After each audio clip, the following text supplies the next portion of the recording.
mix it up this week with a shoe review, but a shoe review when I'm actually out running it.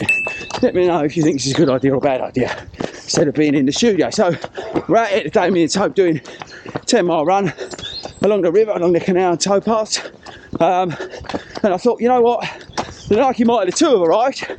Let's give them a bash. Let's start getting them in the rotation. So yeah, sit back. We're going to go through the new Nike Mitre, what it's like, differences, all that sort of stuff. And at the end of the vid, I'll let you know what it was like over these 10 miles.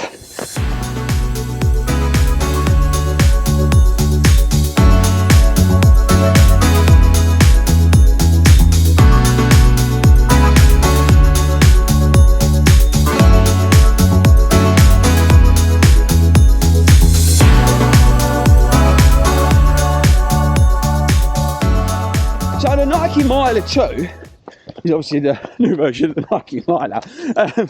Now the Nike Mitre was a shoe that split opinion last year. Some people hated it, and me, I liked it. It was a shoe for me, which I wore for coaching in, for doing the kids, the adults, all that sort of stuff.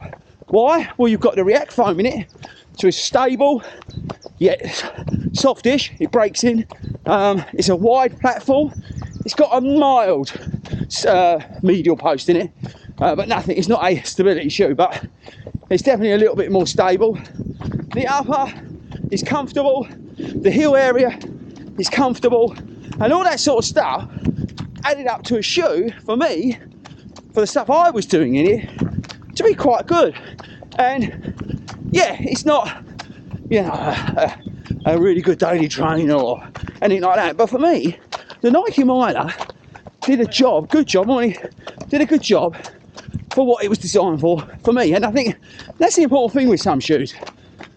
All these new shoes and all that sort of stuff, it depends how you use them. It's an individual thing. So let me know in the comments, are there shoes that you have, or a pair of shoes that you use for a specific reason that maybe they're not intended to? Because the Nike Mitre last year, for me, just worked. So what's the difference between the old one and the new one? Well, not much really. From the sort of midsole down, it's exactly the same outsole, same midsole, so full length React foam, which is awesome, same width, everything the same in that sort of aspect of the shoe. What they have changed is the upper, which needed changing because the material was a really funny material on the other one. It was quite, I wouldn't say like sandpaper, but it was quite coarse. It was quite thick.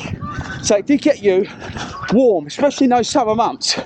I did notice when I was using them for like coaching and stuff like that, you know, my feet were feeling a little bit warm.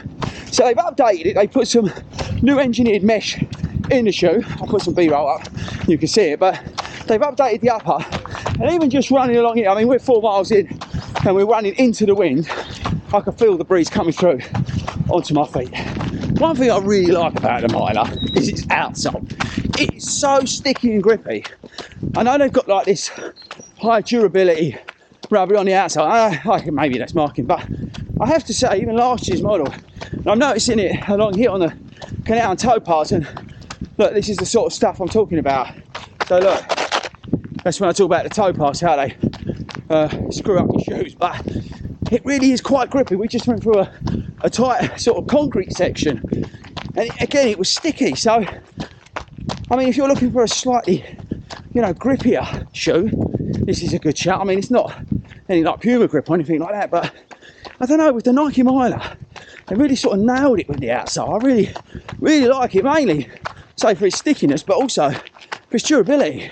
So apart from the upper last year, I think the other big problem was the weight for some people. Now these came in, sorry I know it's a bit windy on the camera, but these came in at about, I think I'll put it up actually, I filmed it, but it was over 12 ounces, which is heavy, right?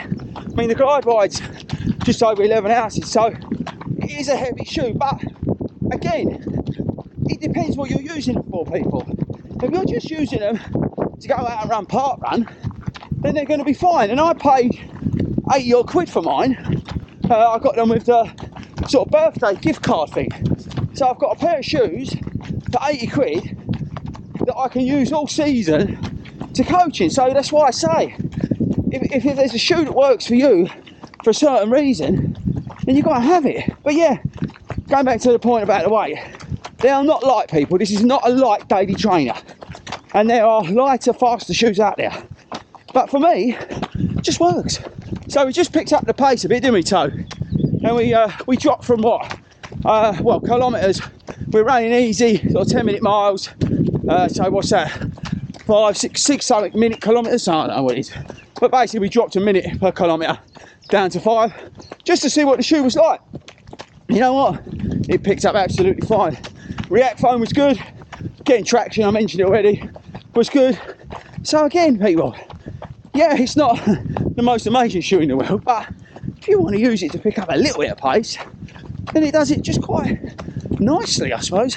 Nicely, Toby. What do you mean about the word nicely? I think it's nice. See what we did there? So we're just coming up to halfway now. So what I'm going to do is I'm going to finish this run, and when we finish, I'll let you know how we got on with the 10 miles overall, give you a bit of a verdict at the end of the run. As well, come on, Toby, let's knuckle down. Let's get this run done.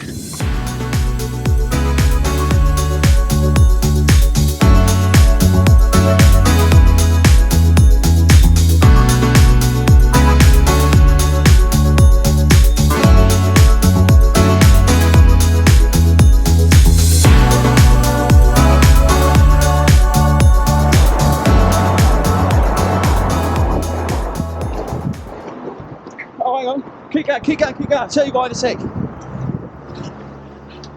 we go. That's 17 kilometres. It was 99. What's that in miles, Todd?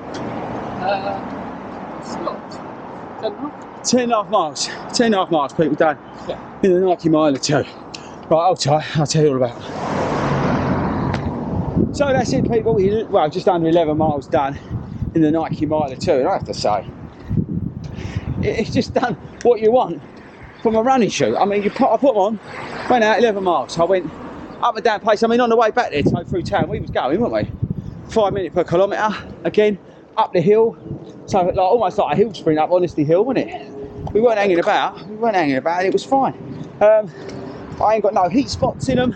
I can feel the arch a little bit, but that's just Nike shoes for me in general. I can feel the arch a little bit, so just something to be aware of. But super wide, super breathable. Like I said earlier on, the grip was fantastic, and you didn't even notice it along the road. So yeah, Nike Miler 2. Okay, it's not sexy, it's not lightweight, it doesn't come with Zoom X and, you know, AirPods and all this other cool stuff, fuel cell and all that sort of stuff. It's just a good running shoe. I mean, can you do a marathon in it? Yeah, you probably could. Would you want to? No. Can you do a half in it? Yeah. Would you want to? Probably not. But part run, general wear and tear, it's a good shoe. It ticks all the boxes. Some people may not agree with me, but for me and my purposes, the shoe works well.